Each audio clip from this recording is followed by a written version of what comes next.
வணக்கம், welcome back to chef Deena's kitchen. இன்றைக்கி நம்ம கிச்சனில் பார்க்க போது மெதுவடை.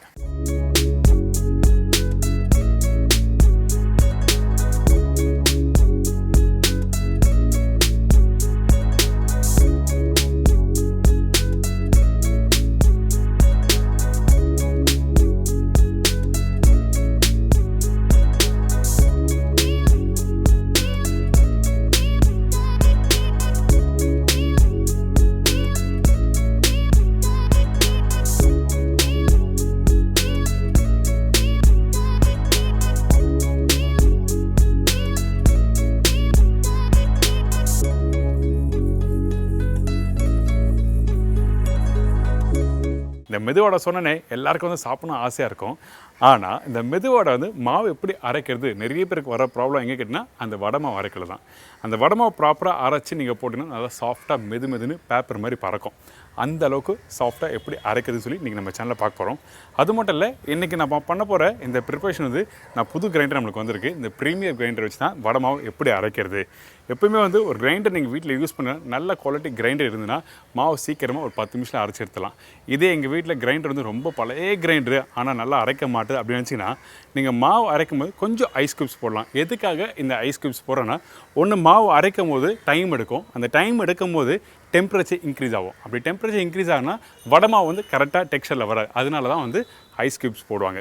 ஸோ இந்த மாதிரி பல விஷயங்கள் வந்து செய்முறையில் கொடுத்துருக்கேன். கண்டிப்பாக ட்ரை பண்ணி பாருங்கள். இப்போ இந்த டிஷ்ஷுக்கு தேவையான பொருட்கள் பார்த்தலாமா? மெது வடைக்கு தேவையான பொருட்கள்: உளுத்தம்பருப்பு 250 கிராம், பெரிய சைஸ் வெங்காயம் 1, பச்சை மிளகாய் 2 நம்பர், பொடிசை நறுக்கிய இஞ்சி 1 டீஸ்பூன், பெருங்காயம் 1/4 டீஸ்பூன், சீரகம் 1/2 டீஸ்பூன், முழு மிளகு 1/4 டீஸ்பூன், கொத்தமல்லி தேவையான அளவு, கருவேப்பிலை தேவையான அளவு, உப்பு தேவைக்கேற்ற, எண்ணெய் ஃப்ரை பண்ணுறதுக்கு தேவையான அளவு. இதாங்க இந்த ப்ரிப்பரேஷன் தேவையான பொருட்கள். இன்றைக்கி மெதுவடை பண்ண போகிறோம்னு சொன்னோம் பார்த்தீங்களா, அதுக்கு முன்னாடி இந்த பேட்டரி எப்படி அரைக்கிறதுன்னு சொல்லி இன்றைக்கி பார்க்க போகிறோம். ஒரே கல்ல 2 மாங்காய், அதாவது மாவு எப்படி அரைக்க போகிறோம், அதே டைமில் வடை எப்படி நல்லா சாஃப்டாக ரெடி பண்ணுறதை பார்க்க போகிறோம். அதனால் இன்றைக்கி நம்ம என்ன பண்ணுறோன்னா, ஃபஸ்ட்டு இந்த உளுத்தம்பருப்பை 6லேருந்து 7 மணி நேரம் நல்லா ஊற விடுங்க. நல்லா ஊறலைன்னா கண்டிப்பாக வடை நல்லா வராது. அதனால் 6லேருந்து 7 மணி நேரம் நல்லா ஊறின பிறகு வாஷ் பண்ணுங்கள். வாஷ் பண்ணி முடித்த பிறகு தண்ணியே இல்லாமல் டேரெக்டாக கிரைண்டரில் போட்டு அரைக்க போகிறோம்.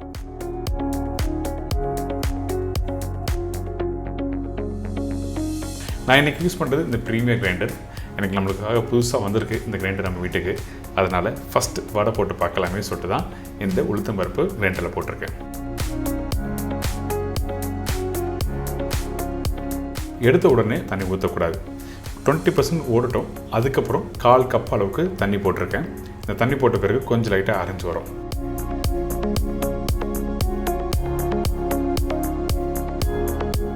இந்த இடத்துல மாவு நீங்கள் கையில் எடுத்து பார்த்தீங்கன்னா கொஞ்சம் லூஸாக இருக்கும். ஏன் கேட்டீங்கன்னா அந்த உளுத்தம் பருப்பு சரியாக அரைஞ்சிருக்காது, ஒன்றும் பாதியாக இருக்கும். அதனால தான் லூஸாக இருக்கும். இப்போ இதே மாவு கொஞ்சம் ஓடும் போது என்ன கேட்டிங்கன்னா உங்களுக்கு வந்து கெட்டியான ஒரு பக்கம் வரும். அந்த டைமில் தண்ணி தெளிக்கணுமே தவிர ஊற்றக்கூடாது. ரொம்ப இம்பார்ட்டன்ட். பார்த்தீங்களா, இந்த மாவு அரைய இந்த மாதிரி கெட்டியாக வரும். ஸோ இந்த டைமில் வந்து தண்ணி கொஞ்சமாக தெளிக்கிறேன், ஊற்றலை. ரொம்ப இம்பார்ட்டன்ட். நீங்கள் இதெல்லாம் கரெக்டாக நோட் பண்ணணும். அப்பப்போ கொஞ்சம் தண்ணி தெளித்து அதுக்கப்புறம் வந்து மாவை நல்லா அரைச்சிருந்தீங்கன்னா ஒரு சூப்பரான பேட்டர் ரெடியாக இருக்கும். நீங்கள் மாவு அரைக்கும் போது தண்ணியாக இருக்கக்கூடாது, அதே டைமில் கெட்டியாக இருக்கக்கூடாது. கையில் எடுத்திங்கன்னா நல்லா ஃப்ளஃபியாக வரணும். அந்த பெரிய விரல் வச்சு லைட்டாக ப்ரெஸ் பண்ணும்போது மேலும் கீழும் அப்படி வரும். இந்த மாதிரி டெக்ஸ்சர் வந்த பிறகு நீங்கள் அந்த மாவு எடுத்து அப்படியே பவுலில் போட்டுருங்க. இதுக்கு பிறகு மாவை நல்லா அடிக்கணும், அதாவது நல்லா மிக்ஸ் பண்ணுன்னு சொல்கிறேன். எதுக்காக இப்படி மிக்ஸ் பண்ணுறேன்னா காரணம் இருக்குது. மாவு வந்து நீங்கள் கொஞ்சம் ஹெவியாக இருந்து வெயிட்டாக இருந்ததுன்னா கண்டிப்பாக வடை போடும்போது ஹார்டாக இருக்கும். ஸோ இந்த மாதிரி நீங்கள் ஒரே சைடில் நல்லா மிக்ஸ் பண்ணினா உங்களுக்கு வந்து அந்த மாவோட வெயிட்னஸ் கம்மியாகும். அதனால தான் இது மாதிரி நல்லா மிக்ஸ் பண்ணுறாங்க ஹோட்டலில். இதுக்கப்புறம் நம்மக்கிட்ட இருக்க எல்லா வெஜிடபிள்ஸ் டாப்பிங்ஸ் எல்லாத்தையும் போட்டுரும். அதாவது இஞ்சி, பச்சை மிளகாய், பெரிய வெங்காயம், பொடிசா கட் பண்ண வெங்காயம் இதில் போட்டுடுறேன். அதுக்கப்புறம் சீரகம் அதிகமாக போடலாமா இல்லை மிளகு அதிகமாக போடலாமா சொல்லி நிறைய பேர் டவுட் இருக்குது. சீரகம் தான் அதிகமாக போடணும், மிளகு கொஞ்சம் கம்மியாக போடணும். ஏன்னா மிளகு வந்து சாப்பிட்றது நல்லது, ஆனால் சாப்பிடும்போது டிஸ்டர்பாக இருக்கும். அதனால் மிளகு கம்மியாக போடணும்னு சொல்கிறேன். அதுக்கப்புறம் கருவேப்பிலை, கொத்தமல்லி, உப்பு இதெல்லாம் போட்ட பிறகு மாவு நல்லா மிக்ஸ் பண்ணுங்கள். மிக்ஸ் பண்ணி வர டைமில் கொஞ்சம் பெருங்காயம். ஆக்சுவலாக நான் பெருங்காயம் முன்னாடியே போட்டுருணும், மறந்துட்டேன். அதனால தான் இப்போ பெருங்காயம் இதில் ஆட் பண்ண போகிறேன். பெருங்காயம் போடாமல் வடை போடாதீங்க. எந்த ஒரு ஆயில் ப்ரிப்பரேஷன் நீங்கள் பிரேக்ஃபாஸ்ட்டுக்கு யூஸ் பண்ணுறீங்கன்னா கண்டிப்பாக பெருங்காயம் யூஸ் பண்ணிடணும். இந்த பெருங்காயம்லாம் போட்டு முடிச்ச பிறகு மாவை நல்லா மிக்ஸ் பண்ணுங்கள். இதுக்கப்புறம் இன்னொரு முக்கியமான டிப்ஸ் சொல்ல போகிறேன். நீங்கள் மாவு நல்லா அரைச்சிருக்கீங்களா இல்லையான்னு சொல்லி இப்போ செக் பண்ண போகிறோம். அதை எப்படி செக் பண்ணுறேன்னு நான் சொல்கிறேன். இப்போ மிக்ஸ் பண்ணி எடுத்திங்கன்னா அப்படியே விழணும். இதுக்கப்புறம் உங்களோட கையை நல்லா வாஷ் பண்ணி எடுத்துருங்க. நல்லா வாஷ் பண்ணி எடுத்துருங்க. மாவு கையில் இருக்கக்கூடாது. இந்த இடத்துல நடுப்பகுதியிலேருந்து மாவை அப்படியே எடுத்து சைட் பவுலில் ரொட்டேட் பண்ணுங்கள். இப்படி பண்ணும்போது ரவுண்டாக வந்து உங்களுக்கு வடை கையில் வந்து நிற்கும். அதாவது அந்த மாவு கையில் வந்து நிற்கும். அதுக்கு பிறகு உங்களோட பெரிய விரல் வச்சு லைட்டாக ப்ரெஸ் பண்ணால் ஒரு ஓட்டை விழும். இந்த மாவை அப்படியே எடுத்து தண்ணியில் போடுங்க. நீங்கள் தண்ணியில் போட்டிங்கன்னா மேலே மெதுங்கணும். உள்ளே போயிடுச்சுன்னா அப்போ அந்த வெயிட்டாக இருக்குது, மாவு சரியாக அரைக்கலன்னு அர்த்தம். அதனால தான் தண்ணியில் நல்லா மெதுங்கணும்னு சொல்கிறேன்.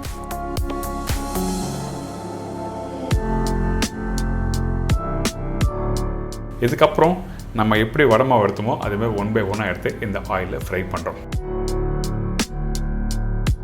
எண்ணெயில் ஃப்ரை பண்ணும்போது கரெக்டான டெம்பரேச்சர் இருக்கணும். ஸோ இந்த மாதிரி நிறைய விஷயம்லாம் சொல்லியிருக்கேன். கண்டிப்பாக ட்ரை பண்ணி பாருங்கள். மிக்சிலையும் அரைக்கலாம், கிரைண்டர்லையும் அரைக்கலாம். இதுக்கெல்லாம் கரெக்டான பொருள் இருந்தால் நல்லா சூப்பராக வரும் வடை மாவு. எங்கள் வீட்டு கிரைண்டர் வந்து ஓட மாவு அரைக்க மாட்டுது அப்படின்னு வச்சிங்கன்னா அந்த டைமில் கண்டிப்பாக வடை மாவுனா நல்லா வராது, இட்லி மாவும் நல்லா வராது. அதனால தான் நிறைய பேர் ஐஸ் கியூப்ஸ் போடுவாங்க. ஆல்டர்னேட்டிவாக இதெல்லாம் போடுறாங்க. ஐஸ் கியூப்ஸ் எதுக்காக யூஸ் பண்ணுறாங்கன்னா அந்த மாவு அரைக்கும் போது கண்டிப்பாக சூடாகும். அப்படி சூடாச்சுன்னா உங்களுக்கு வந்து புளிச்சு வராது. அதனால தான் ஐஸ் கியூப்ஸ் போட்டு அதுக்கப்புறம் நல்லா புளிக்க விட்டு மாவு எடுத்து இட்லிலாம் யூஸ் பண்ணுறாங்க. ஸோ சின்ன சின்ன விஷயம் தெரிஞ்சுட்டு பண்ணிங்கன்னா ரொம்ப நல்லாயிருக்கும்.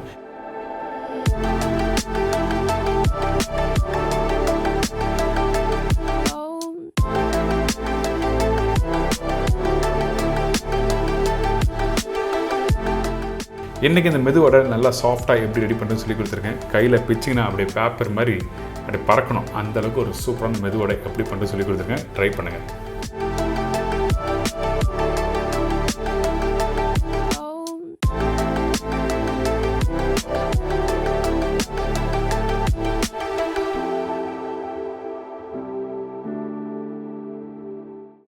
இப்போ எல்லாருக்கும் தெரிஞ்சிருக்கும் இந்த வடை மாவு எப்படி அரைக்கிறது, இந்த வடையை எப்படி கரெக்டாக பிடிச்சி போகிறது சொல்லிட்டு இன்றைக்கி தெளிவாக நம்ம வீடியோவில் கொடுத்துருக்கேன். கண்டிப்பாக ட்ரை பண்ணி பாருங்கள். மறக்காமல் உங்கள் ஃபீட்பேக் கொடுங்க. இதே மாதிரி நாளைக்கு இன்னொரு இன்ட்ரெஸ்டிங் டிஷ்ஷை சந்திக்கிறேன். நன்றி, வணக்கம். See you, bye, take care.